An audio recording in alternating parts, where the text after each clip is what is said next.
Well, pare, sa akin, kulang pare, kulang pa yung Northport. Yung pagdating ni Calvin dyan, tama-tama, nag-a-add sila ng players. May katulong na yung Joshua Monson, nakita mo. Oo. 32. Pare, si Calvin, si Davis, Calvin Abueva, 18 ginawa. Halos wala nang kapaan Blues eh. Nakita mo, nag-umiscore agad. Si Navarro, nung lumipat sa Magnolia, parang 8, single digit lang ata. Single digit. So makikita mo pare, tama ang pili. Nakasama niya pa si Halalo, nakasama niya sa Magnolia Hotshot. So medyo familiar na itong tao. Tapos yung iba siguro dyan, kakampi niya sa larong labas.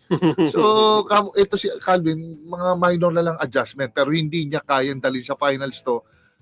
Nandiyan pa yung Sydney Onwubere, pare. Kate Flores, Bulanadi ba, nandiyan din.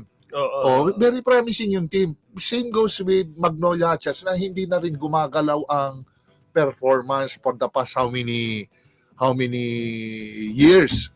So pareho lang din. So quality tama lang din pero kailangan to pare, kailangan makakuha ng solid na center. Tama. Yung mga pinalitan nila dati, hahanapin nila yon.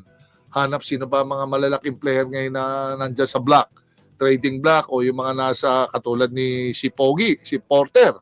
Nakuha na sa sa Rain or Shine.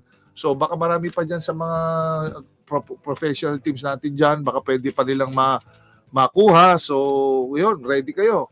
Kasi I'm sure kailangan pa ni coach ng Coach Bonnie ng mga big man para tumulong at syempre mga blue chip players pare.